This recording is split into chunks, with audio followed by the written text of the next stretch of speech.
Baik, Assalamualaikum warahmatullahi wabarakatuh, rekan-rekan, kakak-kakak pembina, rekan-rekan anak didik pramuka yang saya hormati. Saya aktif mulai pramuka itu sejak di SD ya. Di SD itu saya ikut ke Penggalang, dan saya di sana di SD itu saya mengikuti menjadi Pratama ya, pada waktu itu di SD Telaga Kecamatan Kapetakan yang sekarang menjadi SD Pegagan Lor 1. Itu kita lulus tahun 83, pada saat itu usia saya sekitar 13 tahun. Kemudian ketika saya masuk ke SMP di SMP Negeri Kapetakan, pada saat itu saya juga tetap melanjutkan aktif di gerakan pramuka. Pada saat itu sama, ketika itu saya juga aktif menjadi anggota pramuka di gugus depan Pangkalan SMP Negeri Kapetakan. Pada saat itu saya lupa nomor kudepnya. Pada saat itu saya juga sama ditunjuk sebagai pratama di sekolah tersebut. Meskipun pada saat itu untuk gerakan pramuka boleh dikatakan anggotanya cukup terbatas ya, hanya beberapa orang saja. Karena pelatihannya juga dilaksanakan pada sore hari, setelah sekolah pada hari Jumat sore, itu mulai sekitar jam 2, jam 1, jam 2-an, dan pulang itu jam 5. Itu mengalami beberapa kesulitan, kendala yang paling utama adalah kendala dalam transportasi. Karena dari sekolah ke rumah itu rata-rata cukup lumayan jaraknya, sehingga perlu memakai kendaraan. Sedangkan pada saat itu kendaraan untuk anak pelajar itu agak susah. Pada saat-saat jam 5 sore kita pulang pramuka, itu semua kendaraan umum mengalami penuh sesak, sehingga anak-anak pramuka banyak ditinggalkan. Sering kami bersama rekan-rekan itu pulang latihan pramuka berjalan kaki dari sekolah Pangkalan sampai ke rumah. Suka dukanya demikian. Tetapi dari suka duka itu tentunya meskipun jaraknya sekitar 7 km ya, 7-8 km, tetapi karena banyak orang, teman-temannya juga banyak, nggak terasa. Nah itu ya bagi anak-anak yang mungkin mempunyai rasa malas dan sebagainya, itu menjadi pemicu bahwa pramuka di sana pada saat itu kurang diminati, karena tadi jumlah pesertanya sedikit, kemudian waktu latihannya sore hari sampai menjelang petang, sehingga pulang kendaraannya agak sulit. Kadang-kadang sampai di rumah sekitar jam 7 baru nyampe rumah. Itu kami lakukan. Kami juga beberapa, memang di sana juga beberapa teman yang sekarang hampir semuanya sudah bekerja ya di berbagai instansi, dan hubungan kami masih tetap berjalan seperti yang dulu. Kemudian setelah di SMP Negeri 1 Kapetakan, kita masuk ke sekolah berikutnya, jenjang berikutnya, yaitu saya mengikuti pendidikan di SPG Negeri Cirebon. Nah, pada saat di SPG Negeri Cirebon, kami juga sama aktif di pramuka, tetapi untuk di gugus depan tadi saya masih boleh dikatakan kurang aktif kalau di Pangkalan sekolah. Karena tadi kesulitan kami, rumah kami jauh, kendaraan yang kan sulit. Kalau waktu di SMP bisa jalan kaki, tapi kalau sudah di SPG tidak bisa lagi itu, karena jauh banget jaraknya. Nah karena itu pada saat SPG saya kurang aktif di kepramukaan di Pangkalan gugus depan sekolah, tetapi saya aktifnya yaitu di gugus depan teritorial yang ada di Kapetakan. Kami latihan bareng dengan teman-teman rekan-rekan yang seide untuk bisa membentuk gugus depan Pangkalan di Desa Pegagan Lor. Waktu itu namanya Pangkalan Ar-Rahman. Kami bersama rekan-rekan situ berlatih di situ, dan oleh pembina-pembina yang boleh dikatakan luar biasa, dari pembina-pembina sekolah dasar yang aktif di kepramukaan sejak di SD maupun di SMP. Jadi punya komunitas tersendiri. Itu pengalaman kami di sekolah pendidikan guru pada saat itu. Tetapi pada saat itu pula kami di SPG itu diberikan kesempatan dan diwajibkan untuk mengikuti kursus mahir dasar di tahun 88 sebelum keluar dari SPG. Jadi lulusan SPG pada saat itu diwajibkan untuk mengikuti kursus mahir dasar, sehingga begitu keluar dari SPG sudah memiliki sertifikat dan berhak menjadi pembina pramuka. Tetap itu kami lakukan di SPG Negeri Cirebon. Tahun 89 saya keluar dari SPG dan saya menjadi guru honor pada saat itu di SD Negeri 1 Karangkendal. Nah, di sana pun kami terus meneruskan hobi saya di berorganisasi di Gerakan Pramuka.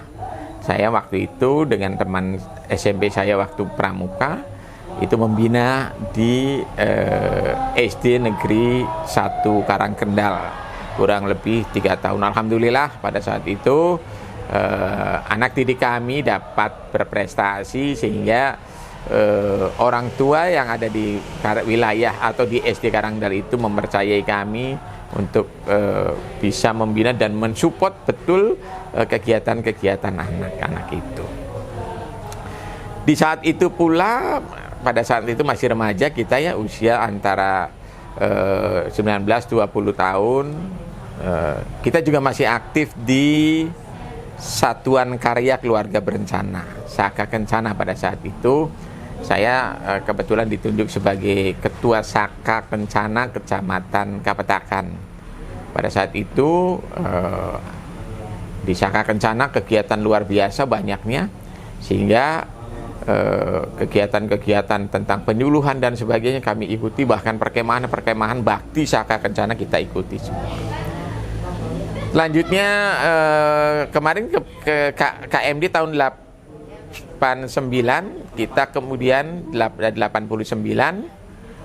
tahun 92 saya mengikuti kursus mahir lanjut ya di Kuartir Cabang Cirebon. 92 tempatnya di Palimanan, di panti, di sebuah panti di wilayah Palimanan. Itu kami ikuti bersama rekan-rekan yang lain, dan alhamdulillah karena saya pada saat itu pangkalannya di sekolah dasar, maka saya mengambil pembinanya adalah pembina penggalang.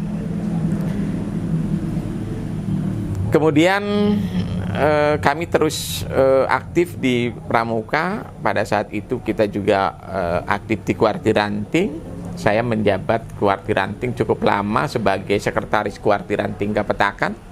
Cukup lama, ada 3 periodenya, karena ketuanya berganti-ganti. Pernah seorang Kapolsek, kemudian pernah juga seorang kepala sekolah, pernah juga tokoh masyarakat. Tetapi sekretarisnya tetap saya pegang, karena pada saat itu mungkin dianggap saya bisa juga menguasai perihal persuratan, sehingga saya diberikan kepercayaan terus menjadi pengurus andalan Ranting Kecamatan Kapetakan sebagai sekretaris. Itu beberapa tahun. Kemudian ketika tahun 1999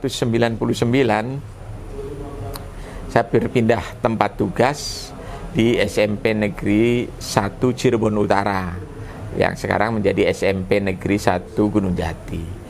Nah, ketika itu saya tetap mengembangkan pendidikan kepramukaan, sehingga kegiatan anak-anak di sana kita meskipun kita secara aturan hanya membina 32 orang, tetapi pada saat itu di situ hanya seorang pembina putra itu hampir peserta didik kami di atas 90 orang gitu. Tapi ya kita bikin enjoy dan kita bisa memanage saja, karena memang pada saat itu juga banyak dibantu oleh rekan-rekan pembantu pembina pramuka. Itu kami lakoni sampai dengan tahun 2014 itu sebagai pembina pramuka di situ. Tetapi meskipun saya berstatus sebagai pembina di wilayah Kecamatan Gunung Jati, saya tetap tidak melepaskan jabatan saya di Kuartir Ranting Kapetakan. Jadi tetap itu menjadi kepercayaan ya, amanah, tetap kami cabang. Pengurusnya di Kuartir Ranting Kapetakan, tetapi pembinanya di Kecamatan Gunung Jati. Kemudian pada tahun itu pula saya dipercaya untuk mengikuti kursus pelatih ya, pelatih pembina tingkat dasar di Islamic Center Indramayu beserta 5 orang pada saat itu, utusan dari Kuartir Cabang Cirebon. Nah, itulah mulai menapakan jejak ke pelatihan. Kalau kemarin hanya pembina, sekarang kami harus mengikuti kegiatan pelatih KPD, khusus pelatih dasar di Indramayu beserta rekan-rekan pembina yang lain. Nah, mulai detik itu, setelah lulus dari sana, saya mulai aktif untuk melakukan kegiatan-kegiatan pelatih sebagai pelatih, baik itu KMD dan KML di wilayah Kabupaten Cirebon. Itu sekitar tahun 2000-an ya, 2011 kalau nggak salah, 2011 itu mengikuti kegiatan KPD. Kegiatan selanjutnya 2014 saya dipercaya untuk menjadi kepala sekolah. Pertama di Karangwareng. Karangwareng saya tidak punya kegiatan eksis karena di sana hanya sempat menjabat 4 bulan sehingga tidak bisa berkiprah lebih banyak. Kemudian kami dimutasikan ke SMP Negeri 1 Suranenggala. Dan di situ saya menjabat sebagai Mabigus di SMP Negeri 1 Suranenggala. Kurang lebih 2,5 tahun di sana. Tetapi saya juga kemudian pada saat itu bisa masuk ke jajaran di Andalan Cabang Gerakan Pramuka Cirebon. Itu sekitar tahun 2014 memegang jabatan sebagai sekretaris Kuartir Cabang Cirebon sampai 2 kali periode. Kemudian pada saat itu jabatan saya beralih ke jabatan struktural. Kemarin dari kepala sekolah fungsional kemudian beralih ke jabatan struktural. Nah, mulai mungkin rada agak kendor karena kegiatan kesibukan seorang pejabat struktural. Waktu itu saya menjabat sebagai kepala bidang SMP yang membawahi 200-an sekolah SMP, sehingga kesibukan mulai ini pada saat itu saya mulai meninggalkan gugus depan, tetapi saya masih tetap aktif di Andalan Cabang Gerakan Pramuka, kemudian di pelatih di Kuartir Cabang Cirebon sampai dengan saat ini. Nah, sekarang saya sebagai Kepala Dinas Pendidikan Kabupaten Cirebon menjabat juga di sini sebagai Wakil Ketua Kuartir Cabang Cirebon, dan juga dari sisi MABI saya juga menjabat sebagai Ketua Harian Majelis Pembimbing Gerakan Pramuka Cirebon. Itu mungkin sekelumit tentang sejarah yang kami miliki. Mudah-mudahan ini menjadi bekal untuk saya sendiri dalam rangka tadi berkarir. Di dalam pramuka itu banyak sesuatu hal yang kita dapatkan ya. Saya bisa ngetik, bisa naik motor, bisa komputer. Itu semuanya didapatkan dari aktif di Gerakan Pramuka. Jadi kalau secara materi nggak ada materi, tetapi sisi lain, kayak kita nggak punya fasilitas, tapi kita bisa mampu untuk menguasai itu. Barangkali itu pengalaman saya. Kemudian Kak, selama hampir riwayat Kak, haji itu diiringi dengan kepemukaan. Kenangan atau kegiatan apa yang paling membekas sehingga pramukaan di Karang? Ya, kenangan paling membekas sampai dengan saat ini adalah kenangan kegiatan kemah bakti Saka Kencana di Kecamatan Talun, tepatnya di Desa Sampiran. Itu karena pada saat itu kami membimbing dua sangga penegak yang merupakan anggota Saka Kencana pada saat itu melakukan kegiatan jurit malam. Jurit malam, dan pada saat itu kegiatan jurit malam dimulai pukul 9 malam. Itu rutenya menelusuri gunung. Pada saat itu Sampiran belum dialiri listrik ya.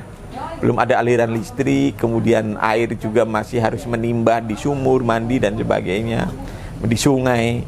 Nah, pada saat itu ada kegiatan cari jejak pada malam hari, dan rutenya di sungai. Telusur sungai, gunung dan sebagainya.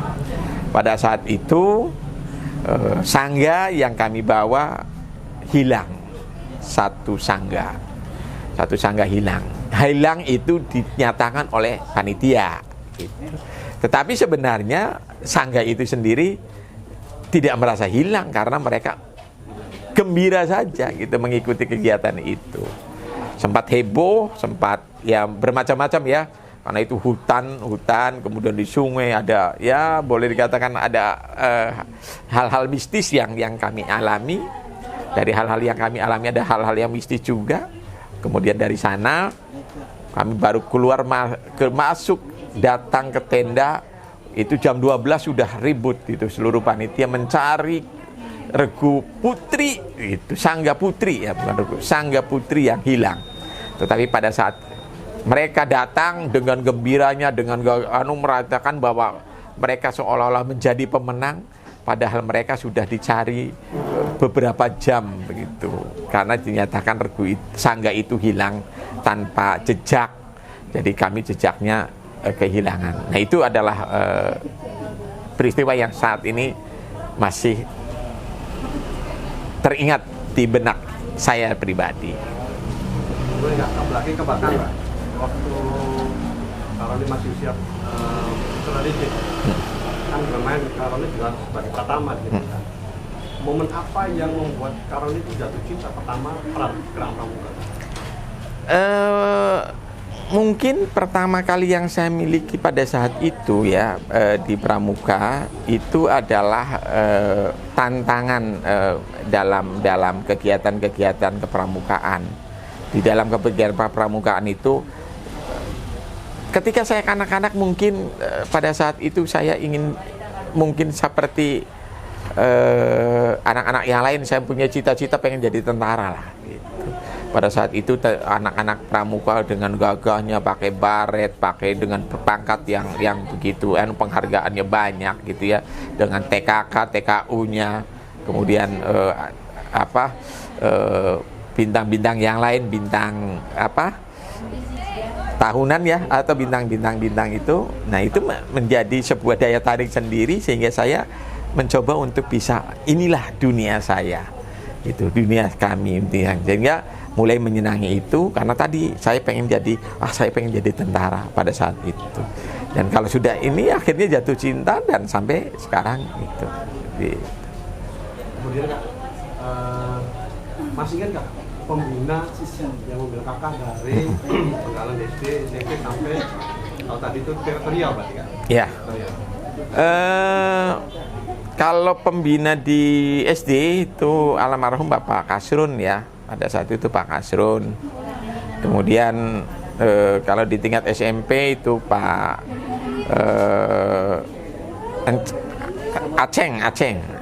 Pak Aceng. Itu sama, itu statusnya. Kalau saya baru paham sekarang bahwa beliau pada saat itu juga sama sebagai guru honor di situ. Itu Pak Aceng, Kak Kemudian ketika di SPG saya tidak begitu aktif ya, karena di sana boleh dikatakan tadi jaraknya jauh dan sebagainya, dan ketat banget gitu ketika pramuka di SPG itu. Banyak di sana ada Kak Madiki, kemudian ada Kak siapa yang di ini Kak Madiki, itu banyak beliau-beliau yang membimbing kami.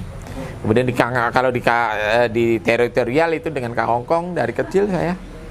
Dengan Kak Hongkong itu dari kecil sampai dengan kami dewasa itu di teritorial itu. Kemudian nih Kak, menurut sekarang nih pandangan sekarang, peran pembina itu seperti apa Kak?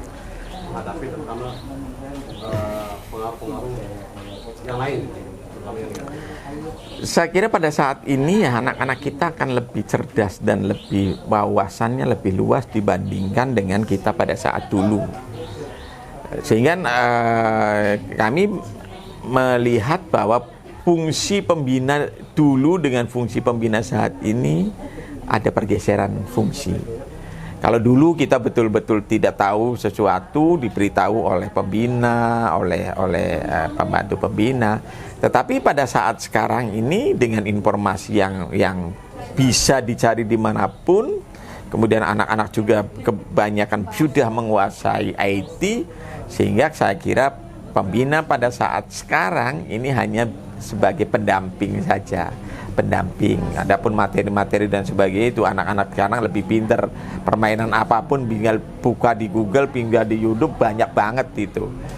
Nah sekarang tinggal tadi peran pembina itu sebagai mengkoordinasikan antara anak-anak menjadi kelompok-kelompok untuk bisa melakukan kegiatan-kegiatan. Berbeda dengan dulu, kalau dulu itu memberikan informasi, kemudian juga mereka setelah informasi mereka juga membimbing. Tetapi pada saat ini mungkin pembina pramuka yang harus bergeser fungsinya itu lebih banyak pada para pendamping anak-anak kita, karena anak-anak kita tadi sudah umumnya banyak menerima informasi-informasi dengan menggunakan media-media sosial gitu.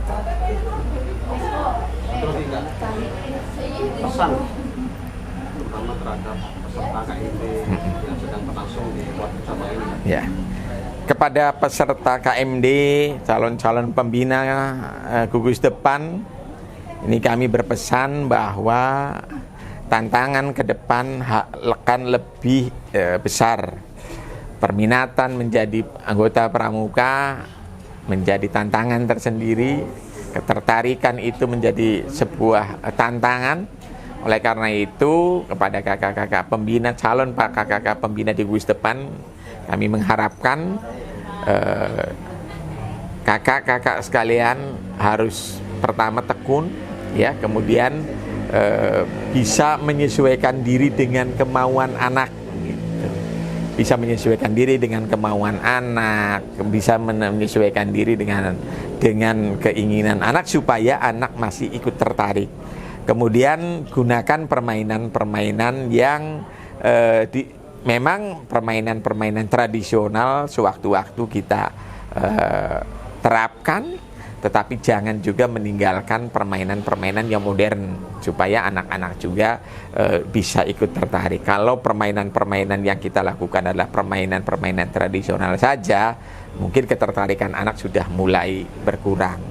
Anak zaman sekarang jarang sekali main kelereng. Anak sekarang jarang sekali main petak umpet, hampir nggak ada. Nah itu kita desain yang kira-kira permainan, meskipun permainan tradisional itu tetapi masih bisa menarik anak-anak siswa kita. Gunakan media-media yang ada untuk bisa membimbing anak-anak itu agar tetap tertarik dengan kegiatan-kegiatan di gerakan pramuka ini. Ya, terima kasih dan semoga kakak-kakak sekalian calon pembina pramuka di gugus depan, kami berharap eksistensi kakak-kakak sekalian ditunggu di gugus depan masing-masing. Berkiprahlah, berkaryalah di sana, karena anak didik kita menunggu kakak-kakak sekalian. Selamat berkiprah, selamat berkarya, salam pramuka. Assalamualaikum warahmatullahi wabarakatuh.